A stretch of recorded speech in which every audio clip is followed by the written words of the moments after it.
Is money destroying your marriage? Well, if so, we're going to tell you what to do about that. Hey, we are Gabe and Melissa Kolstad, and this is Marriage Monthly, and we are so glad to be here with you. I want to introduce my lovely wife, Melissa, to get us kicked off. This is a funny topic for me. It is. Like money. Because I try to check out and not even deal with it as much as possible, but you always force it on me, so we know what's going on. Force feed it to you. You do. You force feed it on me. Yeah. So we got to talk more about that. But the fact is it is destroying marriages. Yeah. A lot of marriages. Listen to this. Money is widely known as one of the leading causes of divorce in America. It's estimated that financial problems contribute to 20 to 40% of all divorces. That means, that for every 10 marriages that end in divorce, 4 of them are because of money. Yeah. Typically, around 41% of divorce Gen Xers, along with 29% of boomers, which I was kind of surprised about that. But anyways, they're saying that that's the reason their marriages are ending is financial disagreements. It makes sense, though. It's a big deal, right? I mean, money is a big deal. We've gotten in some heated conversations about it. So could you imagine? Tell these people that. No, could you imagine, though, if you were frustrated or you didn't know what's going on, or you didn't trust your spouse, or there was some secret thing going on, you bet that would be a blow up all the time. So I think the truth is that we now, after 28 years, we're kind of in a rhythm. Yeah. But it's not like that happened instantaneously. No, it takes time to develop, and you got to get on the same page right away and then work the plan. But we'll talk more about that. But there's some funny things here that some quotes. So it says, money is not the most important thing in the world. Love is.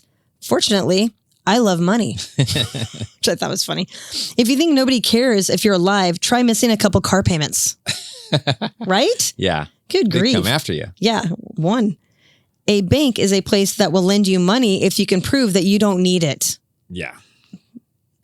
That's so frustrating. That's so frustrating. Yeah. Oh my gosh. Especially if you are young and you're trying to get started. Trying to get your career going, or trying to get a house, trying to get your life going.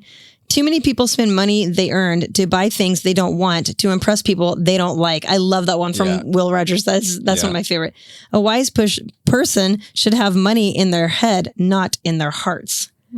So I was thinking about finances and about when we first got married, because that was when we started figuring this out. Well, we did not make very much money when we first. I worked at Lens Crafters. You were working at the Glass Depot in Wilsonville. It doesn't even exist anymore. No. The Lens Crafters at Lloyd Center is still there. It's one of the last. I guess you did a better job than I did. I think that Lens Crafters is one of the last stores in the Lloyd Center. Okay. We're in Portland, Oregon here. That mall's having some issues. But I was thinking about our time at Winco. Gabe and I had grocery store. Yeah. Yes, here in Portland.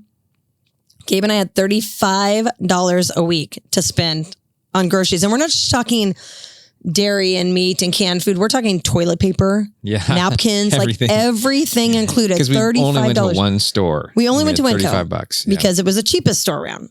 I mean, we never even walked into Safeway. That was not even an option for us when this was 28 years ago. And we lived at Multnomah University over on the other side of Portland. And there was a Winco a few blocks away. And I remember going up there, and we would kind of, as we're going through, we'd kind of be like, okay, this is about $3. This is about $1. This is like 50 cents. We'd kind of have a roundabout. We think that's going to be about $35, right? So we'd get up there. This happens so many times where I'd be like, these are the essentials. And then these are the things, if we have enough money, we'll slide them in. And so many times those Pop-Tarts went bye-bye. They're like, that ain't going to happen. like, dang it. I know. Like, Frosted Flakes again. Yeah. God. Anyways, so that was kind of funny. But, we were lean when we started out. I was making nothing. And I remember when you asked your boss for $10.50 an hour, and that was huge 28 years ago. Did you know I was working at a job for 7 years? I got every raise I got, I asked. You asked for. Yeah. And sometimes you just got to ask. You got to ask. Yeah. They gave me every time I asked, they gave me a raise. I thought I should ask more often. Yeah. Maybe it's just 50 cents, but hey. Yeah. But I think I was making like $4 or $5 an hour at Lens Crafters, but I got some commission stuff. So it was fun. But we were living pretty thin. Super lean. But we got smart about it, and we made wise choices, and we put the Pop-Tarts back and didn't pull out a credit card and try to make it work anyways. Or that seems like the thing that happens now a lot. It's like, I'll just put it on a credit card. All these advancements, I'm like, good grief, don't live out of your means like that. That's terrible. That's just going to come back and bite you in the butt anyways. Well, and like Melissa said, you've always been a little hesitant to jump into this topic or, to be super involved in our finances. It's because I'm not good with numbers, and very cheap. Yes, you are very cheap, but I think that's probably why we aren't completely broke. Yeah. Because you know, there's always in every marriage, and we teach couples this in preparing for marriage, there's always a spender and a saver. Oh yeah. And I am definitely the spender. Melissa's definitely the saver, but I happen to run the finances in our house. Right. So I just do lots of stuff behind her back and spend all of our money. And she never looks at it. So just kidding. That's not how it works. No, but I do question you when Amazon boxes keep showing up. Hey, I return a lot of that stuff. You do return a lot of that stuff. Sorry, Amazon. Okay. But one of the things that we have learned about money is getting on the same page is half the battle. And it is a battle sometimes to get on the same page because it does take effort and you do have to be, you got to be in the right frame of mind if you're going to talk together about money. You cannot just rush into that conversation. You got to be prepared. So I want to read a verse from 1 Corinthians 1:10 where the Apostle Paul, he's talking about how believers should act together. And I've always thought if Paul gives believers instructions and you got these random people that just go to the same church, they're supposed to treat each other like this. How much more should a couple, husband and wife treat each other? Mm-hmm. So it goes like this. It says, I appeal to you, dear brothers and sisters, by the authority of the Lord Jesus Christ, to live in harmony with each other. Let there be no divisions in the church or home. Mm-hmm. Rather, be of one mind, united in thought and purpose. And wow, it's almost like we got to be in lockstep in order to be in that kind of harmony. And there's some areas of marriage where that's easier than others. Like, hey, where do we want to go for fun this year? That's easier to do that. Well, that's more fun. It is. But then when you're like, hey, how are we going to spend our money? Or, what are our financial priorities going to be? Well, and a lot of times if you have like two full-time incomes or maybe two different checking accounts. Yeah. And there's no like accountability and connection on those things. Right. And you don't know what they're doing and they don't know what you're doing, that can cause some for sure. And we've advocated many times for joint accounts for that reason. And if they're separate accounts, there should be full visibility and full accessibility because if you get into the game where you're hiding money from each other, that's a really tough place to get out of. Mm-hmm. Well, and it's just a trust issue that is just lingering at all times. And that's just a breakdown. Anytime there's a crack. Yeah. Oh, the enemy just wants to use that. Yeah. It's just going to get huge. Absolutely. Yeah. So two things that probably cause these money divisions in marriage and why sometimes money does destroy marriage is lack of trust. Mm-hmm. And a second one would be lack of teamwork. Okay. And so I want to talk about trust and teamwork for a couple of minutes as a way to move past the problems we might be having or the distance that this creates. And, maybe you're in a marriage where you're like, I don't know, it seems okay with money, but maybe there's been those conversations and maybe you're looking for ways to come closer together. I guarantee you, if you get together on the same page about money, you're going to feel better about your marriage. Okay. So in the first place, trust. One of the things that has to happen is you both have to submit. And I think that's the hard part. And particularly, we've seen this so many times, particularly people in second marriages who maybe are, a little bit older, maybe in their 30s, 40s, 50s sometimes. And they're going like, hey, I got a way I do things. And, or maybe they say, I got burned in my last marriage. I am not releasing control of my finances in this marriage. And so you got two people kind of in parallel airplanes and they're not in the same airplane and they're, because they don't trust the other person with their money. They don't trust that the other person is going to maybe be responsible with it. They don't trust that they're not going to be taken advantage of. And so all these things. But Ephesians 5:21 does say submit to one another. This is Paul talking to people in relationships. Submit to one another out of reverence for Christ. And he's going, if you want to have a great relationship, there has to be this mutual submission. And I think in a marriage with money, this is so important. Yeah. Because money is one of those things that gets used as a weapon a lot, I think. And that and sex. Yeah, that's true. So we just talked about sex recently, I think so. But so if you've got one person, one spouse who's a higher income earner, I think sometimes that just gets used as a weapon. Or it doesn't get used as a weapon, but the person who makes less money has an inferiority complex about it. So they perceive it as a weapon. And so that's just this automatic thing. There's got to be trust, which is just mutual submission. And the way I think we've grown through this, and really we just don't see anything as one of ours or the other. So when it comes to money, it doesn't matter who makes, what dollars an hour or whatever. The bottom line is God has entrusted our family with such and such resources. Right, because you can't do what you do without me, and I can't do what I do without you. And so we're working together as a team. Yeah. And I think that's where that trust comes in, is to go, okay, we're going to trust God together. Yeah. That he's giving us enough to honor him and succeed in life. And, he does say, if you're faithful with a little, I'll make you faithful over much. And so I think that trust piece even is like, trust God. Yeah. First, that you don't have to cut corners, you don't have to rob from God, you don't have to do anything illegal. You can can make it on what God has entrusted you with right now, and trust Him in that. Yeah, I think that's a really important thing. I agree. What would you say helps spouses trust one another with money? Well, just open communication, wise choices. Yeah. If someone's off secretly buying things and these random things are showing up and you're thinking, where'd you get that? Like what, or making large purchases without discussions, that kind of stuff breaks trust. Yeah. So to me, just have to communicate about it and know that they're trying to do the best they can with the finances, hopefully. Yeah. And you can have a part in that if you want to. Like with us, we have communication about it, but I don't have a heavy hand in the budgeting and paying the bills. My name's on everything. Yeah. But yeah, I think I have access to everything. Yeah.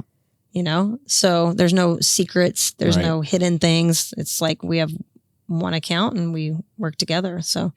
Well, we have like a bazillion accounts, but they're in both of our names. So. You're right. Well, Yeah. Okay. So one of the things that, I think you mentioned is that you don't do like talking about like, okay, who runs the number, who goes onto the bank account and, makes sure the bills are paid. That's me in our relationship. Well, I feel like there has to be like one main person. So it's too much if there's you're both trying to, I've seen that fall apart. But I still think it's got to be this mutuality that goes, and what are we going to do about this? Or how would we like to handle, let's say you get a bonus. How are you going to handle it? Yeah. So it's a team discussion. Or like, what are you putting into savings every month? That's very specific for us every week, that kind of thing. So it's like, we know first is God. We always tithe off everything. All of our side hustles, every little thing we do is God first. And I think He blesses that hugely. We've never been in lack. Yeah. Even with $35 a week, we were never in lack. Never. There's been plenty of times I was like, why don't we have a Ferrari? Yeah. Like we work hard. Why don't we have a Ferrari? I really like Land Rovers, but no, but yeah. Okay. So there's trust. Then there's teamwork. And I think, so if trust is you got to submit, then teamwork is you both have to participate. And that's kind of where we're going right with this is participation doesn't mean we do the same thing, but it means we both are part of our financial success. The work that goes into it, the decision-making that has to happen. We're both a part of those things. And I was just thinking that it's toward the end of the year. This is our November one.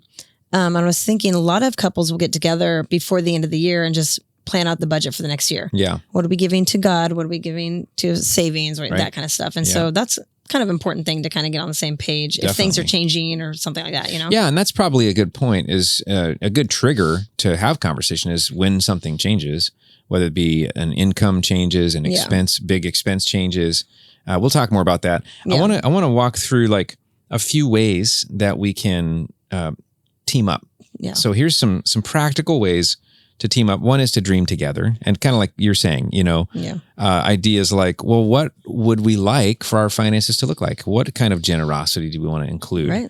And it's a great idea about annually, having some sort of thing on the calendar goes, hey, let's have that conversation, or just using the new year as an excuse. Maybe that's a good idea. Some people will do that every month. Yeah.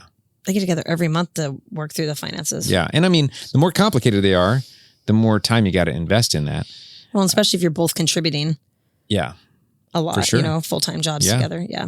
So the dreaming, generosity, family, travel and adventure, memories, like those are the kinds of things that we've enjoyed. That's kind of what brings us together. Yeah. Is when we go, let's dream about something. One, for instance, we're hoping that a certain child of ours gets to come visit next year from a certain country far away. And if they do, that means we got to pony up some dollars. Yeah. So we're working on that because we definitely want that to happen. and it's just going to be an expensive thing. But dreaming together is important. The question is, what do we want? I think another one would be plan together. And that's where it's like, okay, the dreaming is fun. The planning, not so fun. See, planning's fun for me. Well, it depends. Because if I throw the word budget out. But I like planning. Okay. So you're saying you want to talk more about the budget than we do now? But I like planning. Right. Okay. But you probably don't like crunching numbers, which is a little bit of the planning and budgeting. But here's 4 questions that can help make this way easier. And so you don't have to start from well, how do you do this? It is asking the question, what do we own? Mm-hmm. Things like, what do you have? Do you own a house, even if you have a mortgage on it? What's the house worth and stuff? So what do we own? What do we owe? So in the example of a house, let's say you own a house, and let's say it's worth $600,000. Let's say you owe $300,000 on it. So now you know what your net worth on that house is. What do we earn?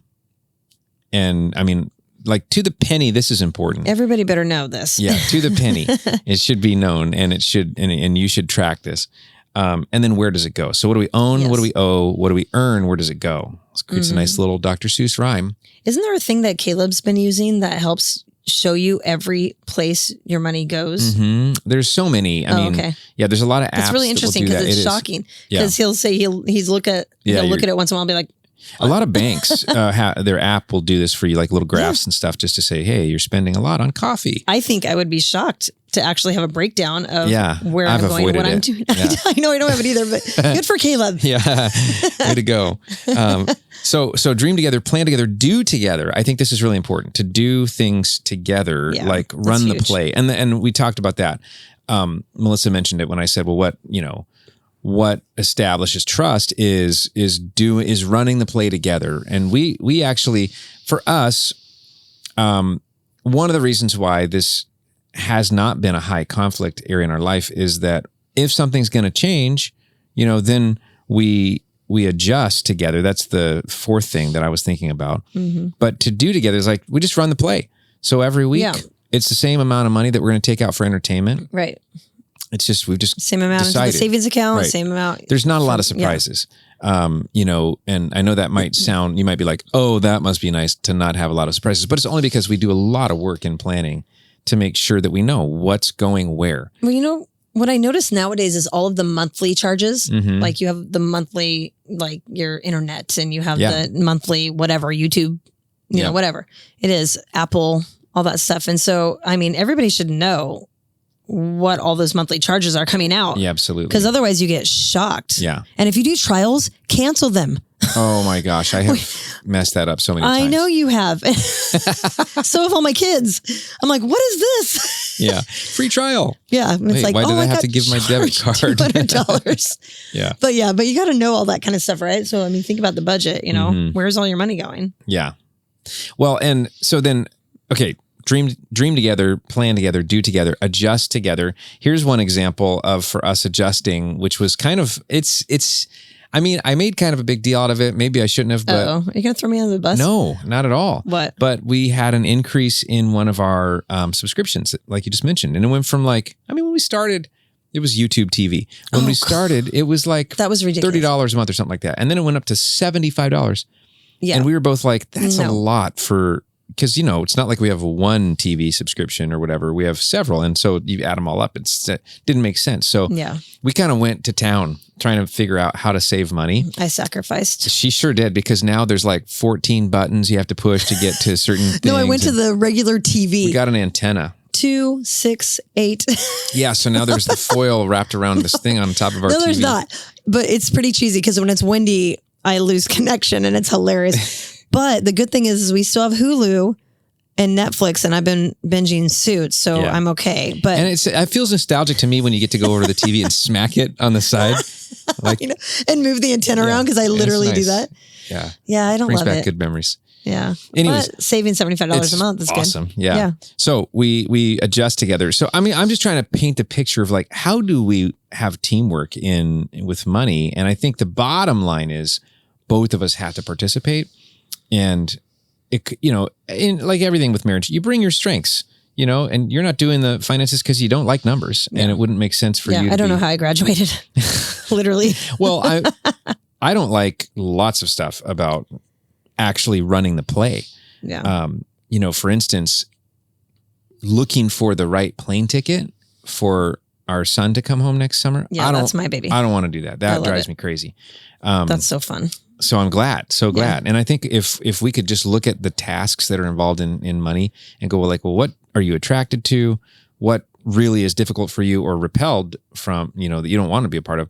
Because there's a good chance that what you don't want to do, I really do want to do. Right. Because we're so different. Yeah. And I noticed that I love looking for deals and stuff like that. That's like my passion. I will find the absolute cheapest thing on earth. And people are like, how do you do trips? I'm like, let me teach you because I know how to do them right. Yeah, yeah. Because I am cheap. Yeah. But let me push back on something for a second. Not push back, but kind of expand on.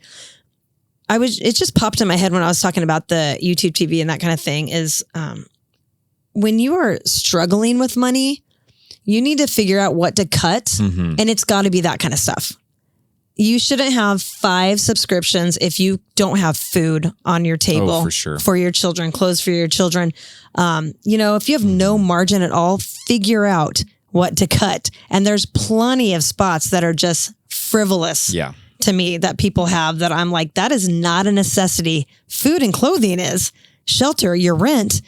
But I'm just thinking we cut a lot of money by just cutting out subscriptions. And then YouTube TV saved us $75 a month. I mean, just thinking about, wow, this is where I should cut. Look at your subscriptions and be like, do I need all this? Do I need all those buttons on my TV? Because you probably don't. And I didn't want to give up YouTube TV. Let me tell you, I missed like the whole baseball season this year. I was so ticked, but I got the World Series on Channel 12. Yay.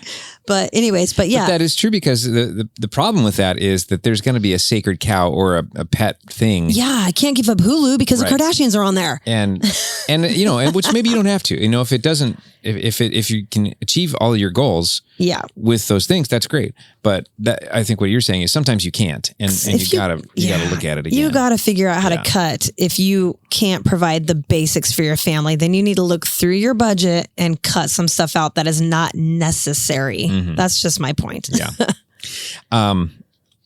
Okay. I want to back and forth with you on a couple of questions. And then I've got a couple of resources that I think will be really helpful for everybody. But talk to me about when you start to feel money tension. Oh. Okay. So I think it was a couple of weeks ago, we were talking. Okay. So part of my money I added to my job, 10 hours, a year ago or 2 years ago, I don't know. And so we decided instead of living off that money was going to go straight to savings for different things. And at that time I was helping Caitlin with college and then stuff like that. And then when we do a night away or something like that, it comes out of that fund. So every week I put away a certain amount into the savings account. But I have a lot of stuff coming up this next year. And it was my youngest is getting married. My oldest and his wife are hopefully coming here for the summer. Caitlin's graduating from Multnomah University with her degree. And we were supposed to do a trip together. So all this stuff. And I'm like, oh, how on earth? Yeah. How am I going to pay for all that? That was stressing me out because I was just I don't know. I want to help with the wedding. I want to get my older kids here. I want to go on a trip with Caitlin and celebrate. She's worked her buns off in college.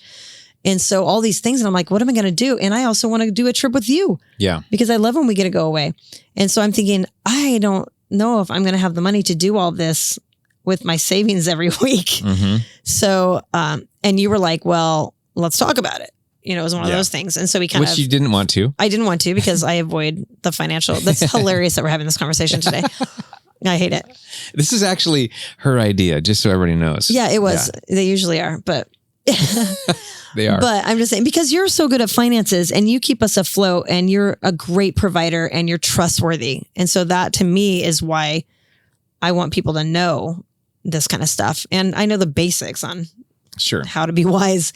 But anyways, so we got together and we talked about, well, this is how much you have. This is how much the plane tickets will probably be. This is how much we can give to Kayla Maria. We'll figure this out, get free flights with you and Caitlin. And we just kind of figured out how to get creative with our Alaska card, that kind of thing. And so we just figured out how to get creative so I can do all the things that I want to do for my kids. Because oddly enough, as a mom, generally That's the thing. It's going to go to the babies. Yeah. I just can't help myself. I mean, like normally I've been helping Caitlin, but this year I decided to help Dawson with university. He's in a music school in Rome, which I think is so fantastic. So just trying to think through that stuff. That's what stresses me out is I just didn't see how it could work out because I just can't think about that. I wasn't sure, but I mean, but we just wrote it down and looked at it on a page. I was like, oh, actually there's going to be extra money when we're all done. So we can go do something. Yeah.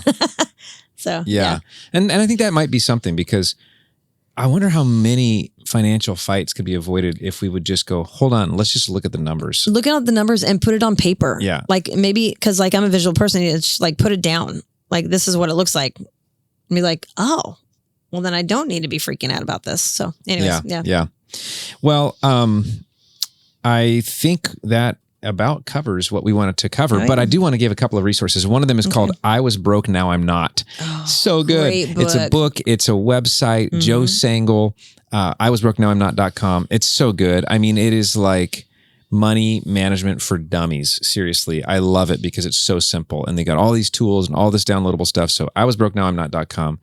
And then there's the obvious one, Financial Peace University, FP, Dave Ramsey. It changed our lives back in the day when we were young and we started figuring out how to, the snowball debt thing and just how to save and how to invest and just all that kind of stuff was so good. Yeah. So I think get proactive, get proactive together. One thing you could consider is, find a Financial Peace University course that you could take together and go through it. We did. It was great. And it costs like $100, but guess what? It's an investment. Well, we hope this has been helpful and that you can experience that peace that you can have when you do come together, when you are of one mind, even in the area of money. It's such an important thing, and we hope you'll take advantage of those resources we mentioned.